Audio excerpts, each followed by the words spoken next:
اسلام بڑا شائستگی کا، تہذیب کا، معتدل اور خوبصورت دین ہے۔ انسانی زندگی میں کوئی شخص کوئی بھی کام کرتا ہو، لیکن اگر وہ کام بے ترتیب ہو، بے ڈھنگ ہو، غیر منظم ہو، تو اس کام کا سارا حسن ضائع ہو جاتا ہے۔ اسلام یہ چاہتا ہے کہ ہر کام ترتیب سے کیا جائے، مرتب کر کے کیا جائے، منظم انداز سے کیا جائے۔ انسان اپنی زندگی میں عبادت سے لے کر تجارت تک اپنی زندگی کے ہر شعبے میں نظم و ضبط کا مظاہرہ کرے۔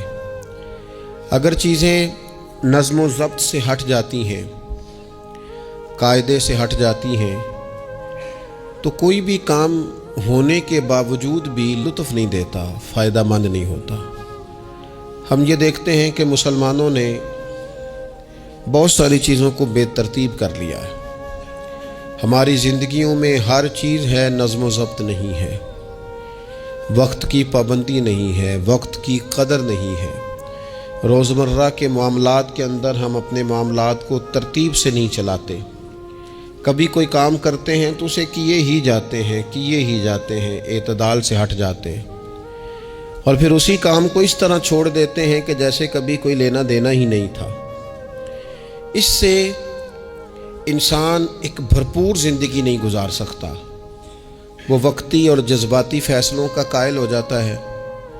اس کی زندگی کے اندر ہر چیز ایک مخصوص وقت کے لیے اور ایک مخصوص ٹائم کے لیے آتی ہے، اور ایک مخصوص ٹائم کے لیے وہ چیز وہاں سے رخصت ہو جاتی ہے۔ اس میں کوئی شک نہیں کہ ہم انسان ہیں، ہمارے اندر کمزوریاں ہیں، باوجود کوشش کے بڑی جگہوں پہ غلطیاں، سستیاں، کمزوریاں رہ جاتی ہیں۔ لیکن کچھ لوگ اپنے ذہن سے کوئی منصوبہ بندی کرنا ہی نہیں چاہتے۔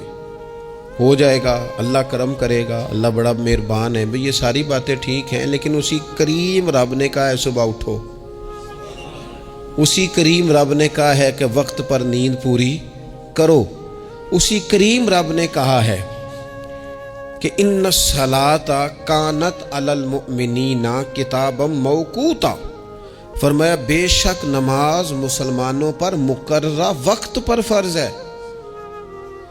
اسے اپنی ترتیب سے، وقت کے حساب سے تم نے ادا کرنا ہے۔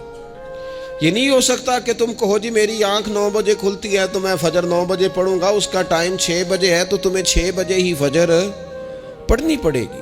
اپنے مقررہ وقت پر چیزیں جب تک نہیں رہیں گی تب تک رضا الہی کا حصول بھی ممکن نہیں ہوتا۔ ہم چونکہ غیر منظم زندگی گزارتے ہیں، بے ترتیب زندگی گزارتے ہیں، تو اس لیے بہت سارے کام جو کرنے کی ہم پوزیشن میں بھی ہوتے ہیں وہ کام بھی ہم سے ہو نہیں پاتے۔ ایک تو بہت سارا مسئلہ لوگوں کا یہ ہے کہ کل کر لیں گے، انشاءاللہ ہو جائے گا، آپ دعا کریں ہو جائے گا، آپ فکر نہ کریں ہو جائے گا۔ اس کا معنی کوئی نہیں نا، اس کا مطلب کوئی نہیں۔ آپ کیا کہہ رہے ہیں؟ آپ کہیں میں نے شروع کر دیا ہے، اب دعا کریں۔ آپ یہ کہیں کہ میں نے پوری کوششیں لگا دی ہیں، آپ اچھی امید رکھیں اللہ سے، لیکن آپ سٹارٹ ہی نہیں کر رہے اور آپ کہہ رہے ہیں دعا کریں۔ یہ کیسے ہوگا؟ جب تک نظم و ضبط کا، آداب کا، حدود کا، قاعدے قانون کا پورا خیال ہی نہ رکھا جائے۔ حضرت سید فیض الحسن شاہ صاحب رحمۃ اللہ تعالیٰ علیہ فرماتے ہیں کہ ایک خاتون بڑی عجلت پسند تھی، جلد باز تھی، تو اس کا شوہر اس کی چیزوں سے بڑا پریشان تھا، جلدی میں آدھا کام کرتی تھی، آدھا کام خراب کر دیتی تھی، تو اکثر آ کے کہتی تھی دعا کریں بڑا مارتا ہے۔ اگرچہ اس کا مارنا پھر بھی درست نہیں تھا، لیکن وہ دیہاتوں میں آپ کو پتہ ہے نا، بعض لوگ بڑی جہالت کا مظاہرہ کرتے ہیں، اس قدر زیادہ شدت کے ساتھ تکلیف دیتے ہیں کہ جو بالکل نازیبا ہو جاتی ہے۔ ایک دن اس نے آ کے کہا کہ پیر صاحب کوئی سمجھاؤ، بڑا ماردا ہے۔ تو آپ نے فرمایا تو سنا ہے بڑی جلد باز ہے، کام نظم و ضبط سے نہیں کرتی۔ کہنے لگی جی دیکھیں جی کیا نظم و ضبط اور کیا معاملہ، کل اس نے مجھے کہا دال پکا دو تو میں نے اس میں گھی بھی ڈالا ہے، مرچیں بھی ڈالی ہیں، پیاز بھی ڈالا ہے، لہسن بھی ڈالا ہے، ہلدی بھی ڈالی ہے، بس ذرا جلدی میں نے دال ہی تو نہیں ڈالی۔ تو اب یہ کو مارنے والی بات ہے؟ ہر شے ہے، ایک شے ہی نہیں۔ ہمارے ہاں بہت سارے لوگ ایسے ہیں جو جلدی میں اصل کو ہی بھول جاتے ہیں۔ وہ کہتے ہیں باقی میں نے سارے کیے ہیں، کوئی رہ تو نہیں نہ گیا، سارے کیے، ایک ہی نہیں نہ کیا۔ اور بھائی جو اصل تھا وہ تو رہ گیا۔ نظم و ضبط، قاعدہ، قانون، جب تک ہمارے اپنے اندر، میں دوستوں سے کہہ رہا تھا پھر کہتا ہوں، میرے اسلاف فرمایا کرتے تھے جو والد تہجد نہ پڑھے اس کے بچے فجر نہیں پڑھتے۔ والد کو جب تک وہ سحری میں سجدہ ریز نہیں دیکھیں گے اتنی دیر تک آپ ان سے 1.5-2 گھنٹے پہلے اٹھیں گے تو پھر وہ اٹھیں گے۔ لیکن اگر کہا جائے کہ پتر میں تھکیاں تو تم مسیتے جا، تو یہ ہو سکتا نہیں کہ وہ جائے، کیونکہ ہماری زندگی سے نظم و ضبط بچے سیکھیں گے، ہمارے ماحول سے وہ محنت کو، مشقت کو، کوشش کو وہ سیکھیں گے۔ اگر ہم اپنے ماحول میں نظم و ضبط نہیں لائیں گے تو آنے والی نسل کے اندر نظم و ضبط منتقل ہو سکتا، تو اس کے منتقل کرنے کے لیے ضروری ہے کہ پہلے ہماری زندگی کے اندر نظم و ضبط۔ آپ دیکھیں شریعت اسلامیہ نے ہر کام کا نظم و ضبط بنایا ہے۔ نماز اللہ کی عبادت ہے نا، بستر سے اٹھ کر سیدھا مسجد میں آ کے جہاں آپ کا جی چاہے نماز پڑھنے کی اجازت نہیں ہے۔ آپ اٹھیں، آپ کا لباس پاک ہونا چاہیے، آپ نے وضو کیا ہوا ہو، آپ کو سمت قبلہ کا پتہ ہو، آپ کا منہ کعبہ شریف کی طرف ہو، جس جگہ آپ نے نماز پڑھنی ہے وہ جگہ پاک ہو، آپ کا لباس پاک ہو، وقت کا تعین ہو، نماز کے آداب آپ کو آتے ہوں، آپ بیت اللہ شریف کی طرف رخ کریں گے، کانوں تک ہاتھ اٹھائیں گے، آپ ان ہاتھوں کو منظم طریقے سے باندھیں گے، وقت پر رکوع کریں گے، رکوع میں کمر سیدھی ہونی چاہیے۔ آپ رکوع سے اٹھیں گے تو ایسے نہیں کہ کوئی بات نہیں اللہ قبول کر لے گا، جب تک آپ کی کمر پوری ٹھیک نہیں ہوتی رکوع سے اٹھتے وقت آپ کی نماز مکمل نہیں ہوتی۔ آپ سجدے میں جائیں گے تو پیشانی جمنی چاہیے، ناک جمنی چاہیے، آپ کے پاؤں کی انگلیاں زمین پر لگنی چاہیے۔ آپ جب تک پوری ترتیب سے نماز نہیں پڑھتے، رب کی عبادت ہے نا، کریم بھی بڑا ہے نا، مہربان بھی بڑا ہے نا، غفور بھی بڑا ہے، لیکن اگر مرتب طریقے سے نہ پڑھو تو وہ تو نماز قبول نہیں کرتا۔ نبی پاک صلی اللہ تعالی علیہ وسلم کے سامنے آ کے ایک شخص نے نماز پڑھی، عبادت کی ہے، آیا ہے، جھکا ہے، لیکن عبادت بھی بے ترتیبی نہیں، بے ڈھنگی نہیں، غیر مرتب نہیں، غیر منظم نہیں، ایسے نہیں کہ جیسے مرضی کر لی۔ اس نے آ کے نماز پڑھی تو حضور نے اس کو دیکھا اور نبی پاک علیہ السلام نے فرمایا تیری نماز نہیں ہوئی، دوبارہ پڑھ۔ اس نے دوبارہ پڑھی۔ یہاں تو لوگ ناراض ہو جاتے ہیں۔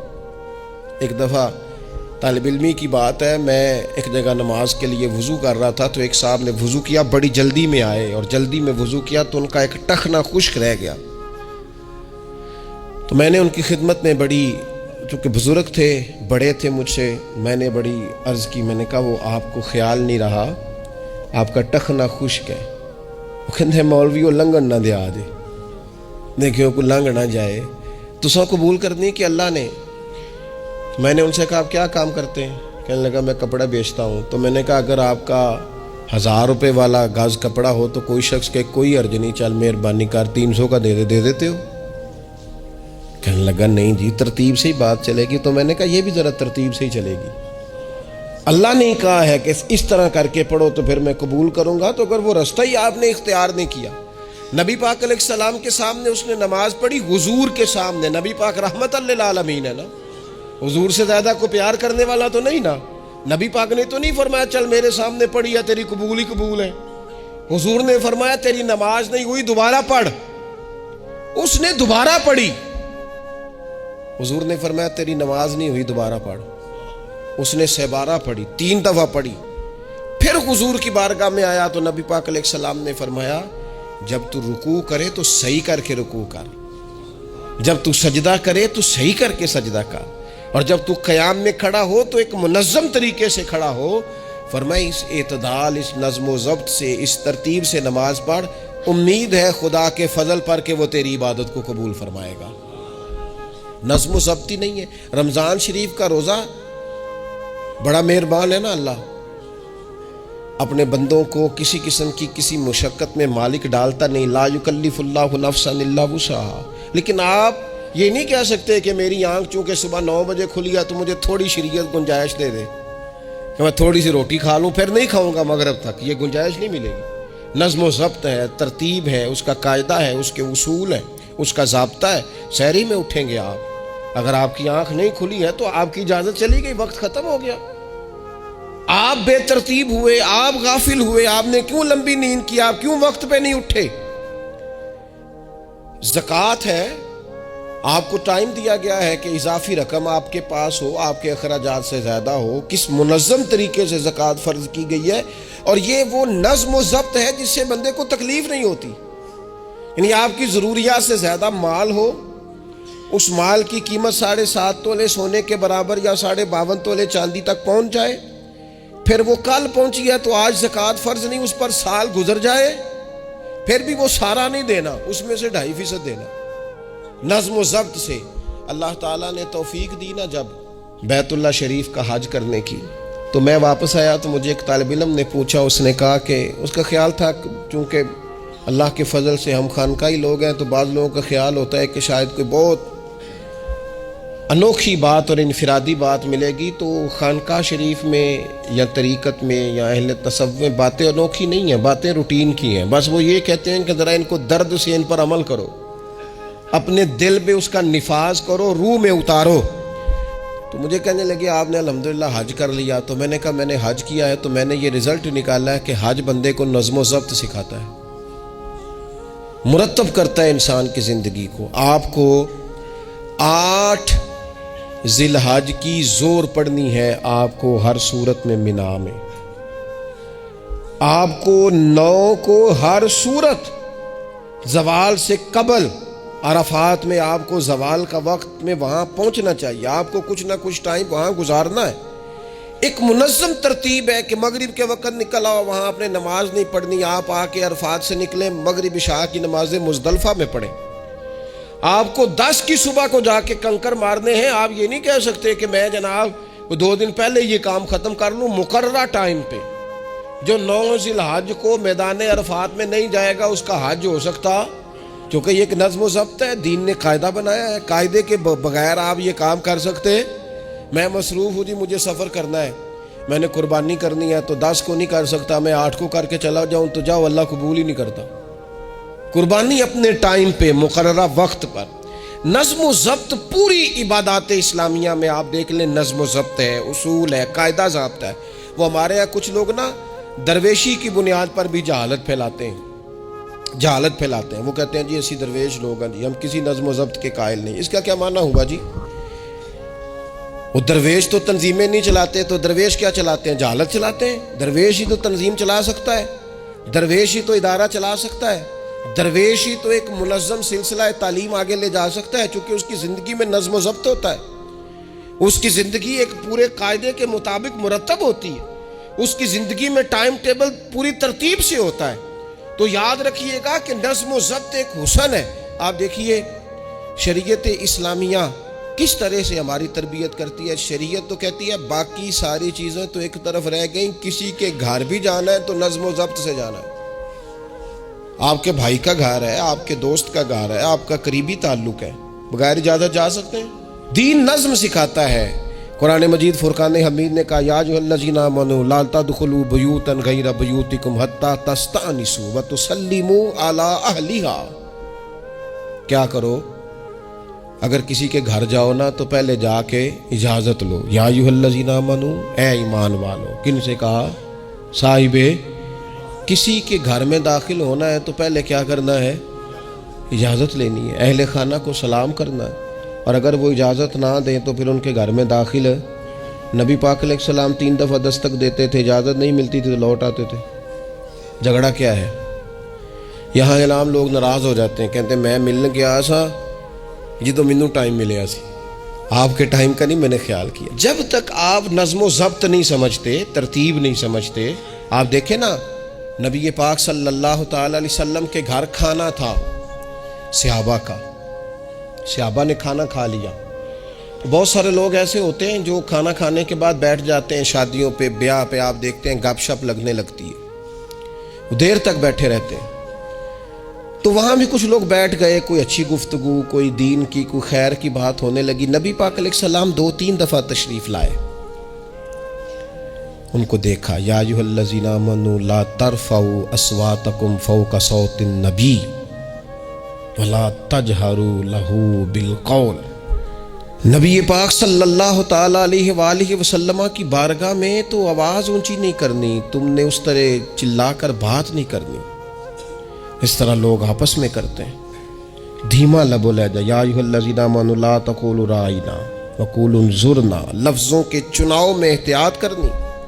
وہ دیر تک بیٹھے رہے، بات چیت ہو رہی ہے، حضور دو ایک دفعہ آئے، واپس چلے گئے۔ اللہ تعالیٰ نے قرآن نازل کر دیا، فرمایا میرے محبوب کو تکلیف دیتے ہو؟ جب کھانا کھا چکو تو اٹھو، اب جاؤ، ختم ہو گئی دعوت، ٹائم مکمل ہوا، اب کوئی کام کرنے دو۔ میرے عزیز، اپنی زندگی میں یہ ماحول بنائیں، ان چیزوں کو لے کر کے آئیں جو چیزیں ہمارے لیے ضروری ہیں۔ اگر ہم یہ کام نہیں کریں گے تو پھر زندگی میں یا تو ہمارا وجود کسی کے لیے اذیت کا باعث بنے گا، تکلیف کا باعث بنے گا، یا ہمارا لب و لہجہ اس طرح کا ہو جائے گا کہ ہم باوجود محنت کے اس کا کوئی نتیجہ نکال سکیں گے۔ محنت ہو رہی ہے لیکن نظم و ضبط سے نہیں ہو رہی، بے ترتیب ہو رہی ہے، بے تکی ہو رہی ہے، تو بجائے زیادہ مشقت کے نتیجہ تھوڑا آئے گا۔ اس لیے نظم و ضبط اپنی زندگی میں، قاعدہ قانون۔ میرے رسول پاک علیہ الصلوۃ والسلام نہ لوگوں کو قانون توڑنے سے منع کرتے، حضور علیہ الصلوۃ والسلام لوگوں کو اطاعت امیر کا حکم دیتے، امیر کی فرما برداری کی بات سناتے، فرماتے اگر تمہارے اوپر نک کٹا حبشی غلام بھی امیر بنا دیا جائے جو کتاب اللہ کے مطابق تمہیں حکم دے تو اللہ کے محبوب فرماتے ہیں اس کی بات بھی سننا اور اس کی فرما برداری بھی کرنا، پیچھے نہ ہٹنا۔ تم یہ نہ دیکھنا کہ یار یہ تو نک کٹا حبشی غلام ہے اور میں تو معاذ اللہ اس سے بہتر ہوں، اس کی فرما برداری کرنا۔ اس لیے کہ نظم و ضبط قائم رہتا ہے جب لوگ قانون کی پابندی کرتے ہیں، اور جب قانون کی پابندی نہیں ہوتی، جہاں قیام عدل نہ ہو وہاں قرار ہو سکتا ہے۔ حضرت عمر جیسے لوگ اگر عدالتوں میں پیش ہو سکتے ہیں، اگر خود رسول پاک علیہ السلام اپنا آپ پیش کرتے ہیں صحابی سے، وہ کہتے ہیں جی آپ نے مجھے چبھو دیا ہے صفیں سیدھی کرتے تیر یا نیزہ، تو میں بدلہ لوں گا، تو حضور پیش کرتے ہیں اپنا آپ۔ حالانکہ وہ تو دور محبت تھا، عرض کی حضور کس نے بدلہ لینا تھا، نہ آپ نے کوئی تکلیف دی تھی، یہ تو وجود چومنے کا بہانہ تھا۔ لیکن نبی کریم علیہ الصلوۃ والسلام نے جو ہمارے سامنے اسوہ رکھا ہے، اس میں یہ ہے کہ یہ نظم اس طرح کا ہونا چاہیے کہ کوئی شخص بھی قاعدے قانون سے بالا تر۔ حضور علیہ السلام نے فرمایا 3 لوگ سفر کریں تو ایک کو امیر بنا لیں، ورنہ بار بار بحث ہوگی، ایک کہے گا یہاں ٹھہرنا ہے، یہاں کھانا کھانا ہے، یہاں نماز پڑھنی ہے، دوسرا کہے گا یہاں۔ 3 سفر کرو تو ایک کو اپنا امیر مان لو۔ نظم و ضبط سے زندگی گزارو، مرتب کر کے زندگی۔ ہمارے ہاں یہ ہوتا ہے کہ نظم و ضبط نہیں ہوتا، ہمیں اپنے کام سے زیادہ نا دوسروں کے کام کا پتہ ہوتا ہے، اپنے مدرسے سے زیادہ دوسرے مدرسے کا پتہ ہوتا ہے، اپنے کالج سے زیادہ دوسرے کالج کی معلومات ہوتی ہے۔ ہم کیا کرتے ہیں، ہم اپنے کام سے زیادہ دوسرے کے کام میں ٹانگ اڑاتے ہیں، نظم و ضبط گڑبڑ ہو جاتا ہے، ایک دوسرے کے کام میں مداخلت کرتے ہیں۔ اپنا کام مرتب طریقے سے کیا جائے، جس نظم میں جس جگہ ہمیں ڈیوٹی دی گئی ہے ہم اس ڈیوٹی کے پابند ہیں، ہم اس کو پورے غور سے کریں، پوری توجہ سے کریں، پورے انہماک کے ساتھ کریں۔ اپنے کام پر ہم جب تک توجہ دیتے ہیں تو کام ٹھیک رہتا ہے۔ اسی طریقے سے رسول پاک صلی اللہ تعالی علیہ وسلم نا گھر کے باہر بھی پورے نظم و ضبط کے قائل تھے، پوری ترتیب۔ آپ دیکھیں حضور صفوں کا درست ہونا بڑا پسند کرتے تھے، نماز ہی پڑھنی ہے نا، کھڑے ہو گئے ہیں نا، لیکن حضور نے دعا دی، فرمایا صفیں سیدھی کرو، اللہ تمہارے دل بھی سیدھے کر دے گا۔ حضور نماز کی جماعت سے پہلے اعلان کرتے بھئی اپنی صفوں کو درست کر لو۔ حضور پسند کرتے کہ بالکل اس طرح مرتب ہو کے لوگ نماز پڑھیں، کوئی چیز بھی غیر مرتب۔ یہاں جناب کوئی شخص بھی قطار میں لگنے کو تیار نہیں، باری کا انتظار کرنے کو تیار نہیں ہے۔ بینک میں ہمیں ذرا پہلے بلا لیا گیا تو ہم کہتے ہیں اللہ نے بڑی عزت دیتی ہے، اور پھر کچھ پروٹوکول تو بے جا ہے، سوائے تکلیف کے اور کچھ دیتے۔ میں نے جنازوں پہ دیکھا ہے، کسی عالم کا جنازہ پڑھا ہے، کسی بڑے آدمی کا، تو وہاں 15 لوگ ہوتے ہیں ٹوٹل جو جنازہ نہیں پڑھنے دیتے، وہ گھسے ہوتے ہیں آگے، میں نے چہرہ دیکھنا ہے، میں نے اگلی صف میں کھڑے ہونا ہے۔ یہی حال محافل میں ہوتا ہے۔ نظم و ضبط پیدا کریں، کسی چیز کو بے ترتیب نہ کریں، کوئی کام بھی بے ڈھنگا نہ ہو۔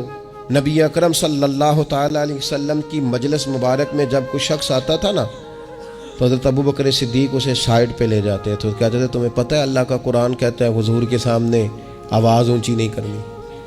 اسے پہلے آداب مجلس سکھاتے تھے، نظم و ضبط سکھاتے تھے، حضور کی بارگاہ میں حاضری کا طریقہ سکھاتے تھے، پھر نبی پاک صلی اللہ تعالی علیہ وسلم کی بارگاہ میں پیش کرتے تھے۔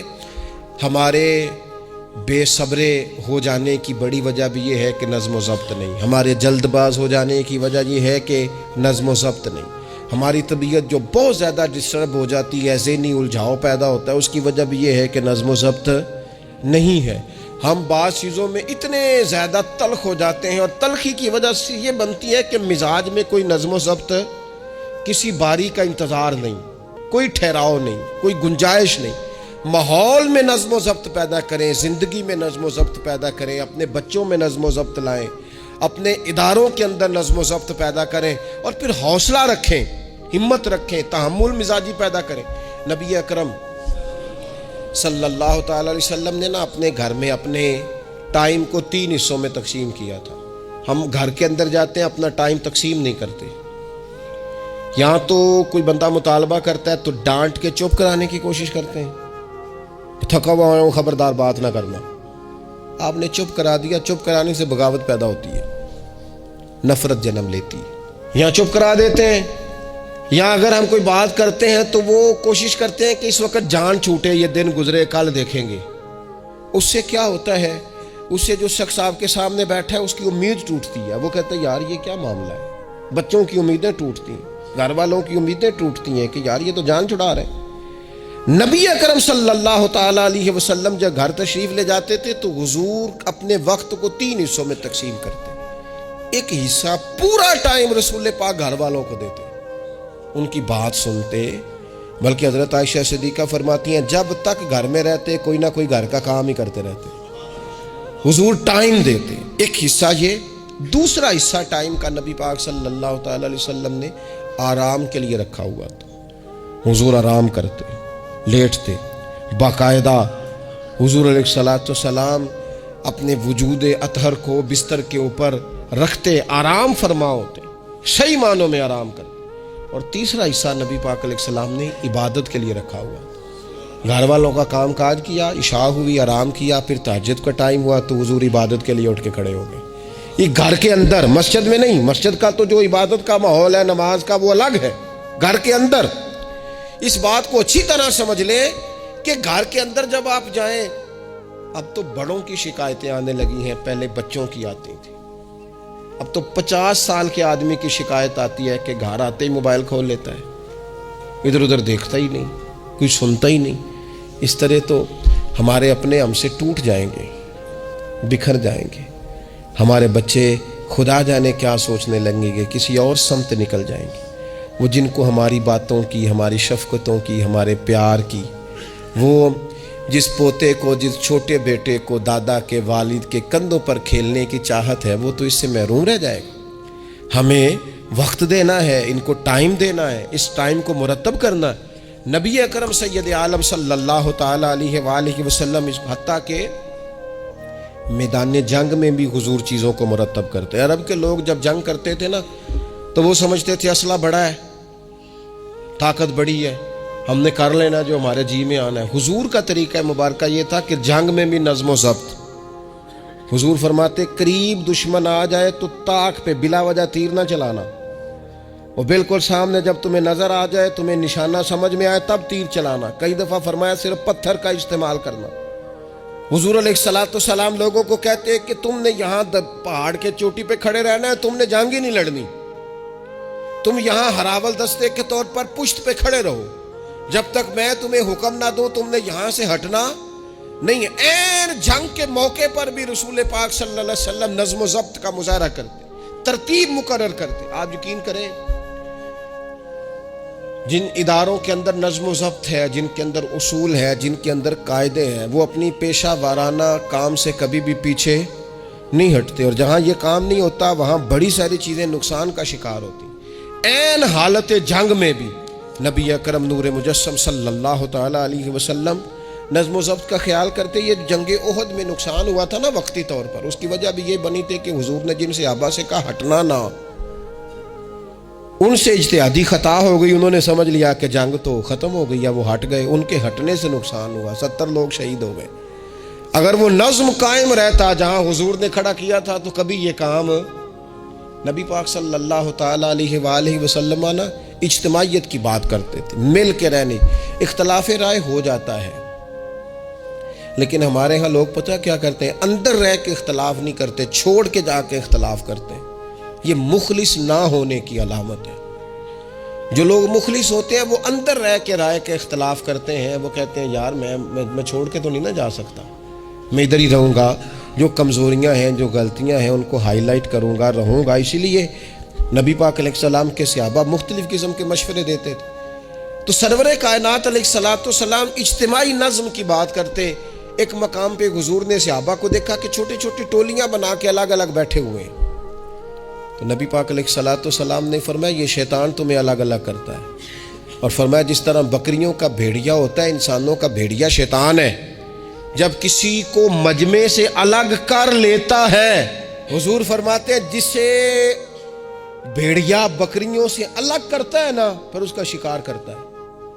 اور شیطان بھی جب تمہیں اجتماعیت سے الگ کر لیتا ہے، در مرشدہ چھڈی نہیں تے ہو جاویں گا روگی، جیڑی بکری اجڑوں وچھڑی او بگیاڑا جوگی۔ او بگیاڑا جوگی کھا جائیں گے، پھاڑ ڈالیں گے اسے۔ در مرشدہ چھڈی اور نہیں تے ہو جاویں گا روگی، جیڑی بکری اجڑوں وچھڑی او بگیاڑا جوگی۔ اسے تو لے کے چلا جائے گا۔ اجڑ پر، اجتماعیت پر کبھی بھی بھیڑیا حملہ۔ تو حضور صحابہ سے کہتے تھے بیٹھو تو ذرا مل کے بیٹھو، کسی جگہ تم بیٹھو تو اجتماعیت۔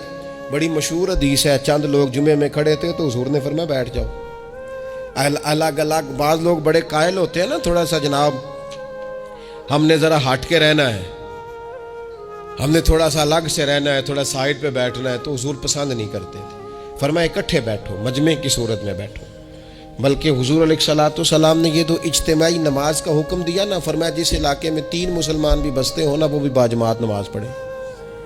وَرْكَعُوا مَعَ الرَّاكِعِينَ، رکوع کرو پر رکوع کرنے والوں کے ساتھ، تنہا نہیں، مل کے اجتماع۔ آج کفر نے بھلا کیا کیا ہے؟ اس نے مسلمانوں کی اجتماعیت کوئی توڑا ہے، نظم و ضبط کوئی تو توڑا ہے۔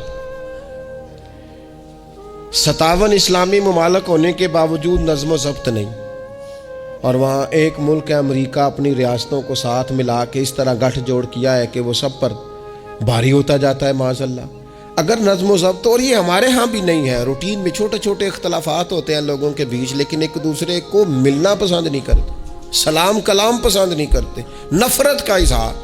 تو جب گلی محلوں میں نظم و ضبط نہیں، ٹولیاں بنی ہوئی ہیں، گروہ بنے ہوئے ہیں، چھوٹی چھوٹی باتوں میں لوگوں نے الگ الگ ماحول بنا دیا ہے۔ بلکہ بعض لوگ تو باقاعدہ بڑے ماہر ہوتے ہیں خاندان میں لڑائی کیسے کرانی ہے، محلے میں فساد کیسے ڈلوانا ہے، لوگوں کو کس طرح کر کے توڑنا ہے، کیا ایسا کام کرنا ہے جس سے کہ لوگ زیادہ سے زیادہ ٹوٹ جائیں۔ تو اپنی زندگی کے اندر، اپنے ماحول کے اندر، اپنی طبیعت کے اندر نظم و ضبط لائیں گے۔ بہت سارے لوگ ہیں جو خود بھی وقت ضائع کرتے ہیں، اگر کہیں چلے جائیں تو اس کا بھی پورا ہی وقت ضائع کرتے ہیں، پورا ٹائم۔ یعنی اس پہ کتنا پیسہ لگتا ہوگا، موبائل کا کتنا بل آتا ہوگا، ٹائم کتنا ضائع ہوتا ہوگا۔ اور پھر سناؤ، مثلاً کی سنائیے جی، اس کا کوئی معنی ہے؟ یعنی ایک صاحب کہنے لگے، انہوں نے کئی دفعہ مجھے کہا کوئی نوی تازی، میں چپ کر گیا۔ پھر فون پہ، اب بندہ خیر مہذب لگتا ہے اگر کہے چلو جی پھر ٹھیک ہے، وہ پھر کہ ان کو نوی تازی، میں کہا جی میں تے مولوی ہیں، تسی مینوں اخباری نمائندہ سمجھ لیا، نوی تازی تو آپ کسی اخباری رپورٹر سے پوچھیں، مینوں کی پتہ ہے نوی تازی کی ہے، میں تو چھوٹا سا آدمی ہوں، اپنے کام نوی تازی کا کی مطلب ہوئے؟ یعنی اب اتنا آپ نے فون بھی ضائع، ٹائم بھی ضائع۔ حضرت صاحب ہور پھر سناؤ بھئی، تسی اتنے حضرت صاحب دے کول رہو نہ مہینہ تے کوئی کام کرو نال تاکہ تانوں اور بھی کوئی سنان۔ حضرت صاحب تانوں کی سنان، لیکن شرط یہ ہے کہ ہم نظم و ضبط والے بنے، ایک جملہ بھی ضائع نہیں، اضافی نہیں۔ اس میں کہا کرتا ہوں دوسروں کو بہت ساری چیزیں سکھانے سے بہتر ہے ہم بہت سارے لوگوں سے خود سیکھنا شروع کر دیں، اپنی زندگی میں سیکھیں۔ اللہ تبارک و تعالی مجھے آپ کو توفیق عمل عطا فرمائے۔ آخر دعوانا